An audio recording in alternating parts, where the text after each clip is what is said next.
What are some of your like earlier influences? Like what kind of stuff did you like growing up? Garth Nix. I really like Garth Nix. He wrote these beautiful young adult.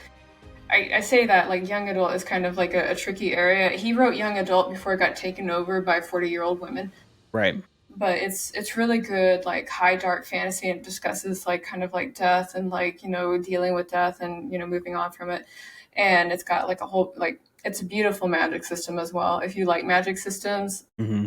I would recommend Garth Nix. That's really good.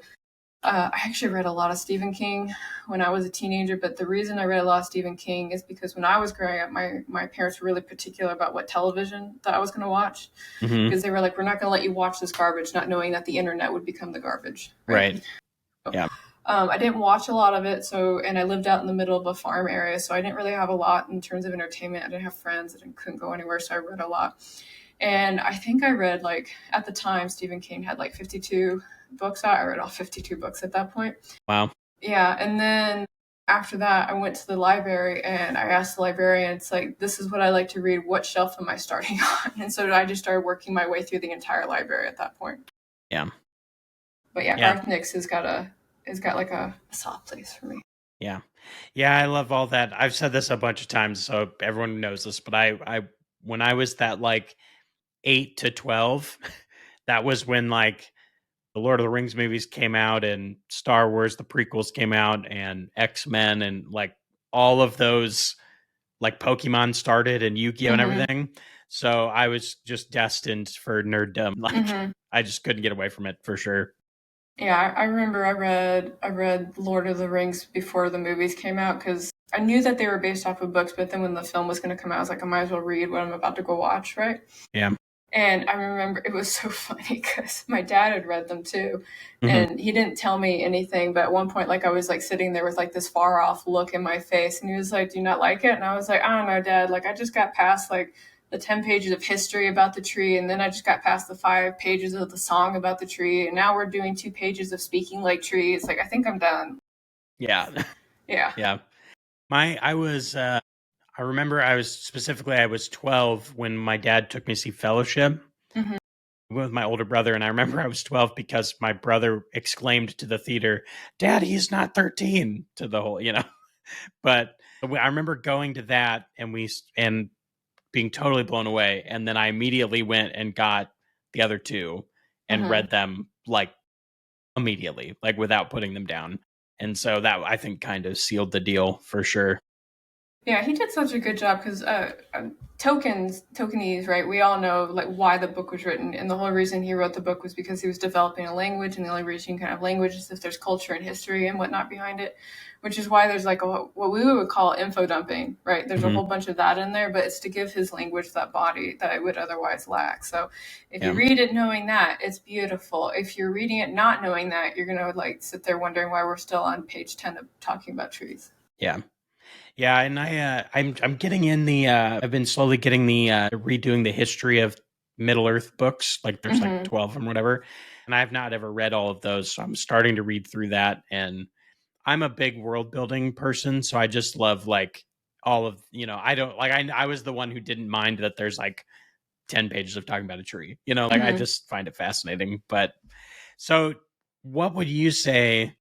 I suppose it's probably mostly fits for the fantasy side of things. Is like world building one of your favorites? Is dialogue? Like what's kind of your favorite part to write of a story? I like dialogue, and there's a beautiful book. It's written by Scott Bell and Scott Bell. I think it's Scott Bell. I'm probably missing part of his name in there. He's the kind of guy that's got like 3 first names as his whole name, right? I think I have a book of his, maybe. Yeah. He wrote How to Write Dazzling Dialogue.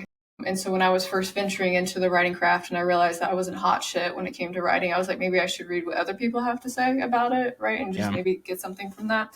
The one line I took from that book was that treat all dialogue like a fencing contest, right? So whenever you have 2 characters that are talking, like the conversation has to have purpose and it has to have some kind of conflict, because when we're writing dialogue in a book, it has to be for entertainment. It can't just be like completely casual, like something has to come out of it. So part of what I do as my side gig is I actually edit. And so I always warn people like dialogue is probably what I'm going to hit you on the hardest, because that's my specialty. And I'll focus on like a whole bunch of things, like, what purpose does this dialogue serve? In one case, I was reading a manuscript from one individual, and I was like, probably in your head, these characters sound really different, but on the page, they sound similar. And if you think that you might suffer from that, I would ask, if you have like Word, have it read it back to you, because when you are not internally reading it and the machine is reading it, you're going to pick up that it all sounds the same. Yeah. Yeah, I'm sure I still am not great at it and I struggle with it today, but like making characters sound different and be different, and also writing characters that are different than yourself. Like especially when you first start writing, that was such a huge, like, I remember writing something and I gave it to my brother who he writes, and he's kind of someone I write with regularly. And he read it and he goes, there's some good stuff here, but basically all the characters are exactly the same, you know? Yeah. And I feel like it's just a tough thing. It can be. Here's a really good example, and I don't mean to make fun of this author, but they're well established and they have a TV show, so I think at this point they're beyond my mockery. But The Killing Floor, Mhm. which is what the Reacher show is based off of, if you actually read that, they all sound like Midwestern Americans, including the cop that's from Chicago. Right. Right? So that's a good example of how they all sound similar. Sometimes I always want to recommend that folks maybe watch like a TV show, but now TV shows have gotten to the point where they over exaggerate diction to the point where it's like a stereotype. So I wouldn't recommend that either. I would say like listen to like Lifetime like radio, or you can listen to streamers, right? For anybody that's listening, my boss, Eric D. July, right? Sometimes he'll get like a written interview request. And so what I'll do is I'll be like, do you want me to answer this for you? And he'll be like, yeah, go ahead and do it, right? And so what I'll do is I'll listen to him stream for a little bit and pick back up on his syntax and his diction, and I'll start writing like him. Yeah. Yeah. Yeah, it's amazing how I've done that where, so like I'll be writing or whatever, and say at the time I'm reading, like this example, I'll be reading like Harry Potter.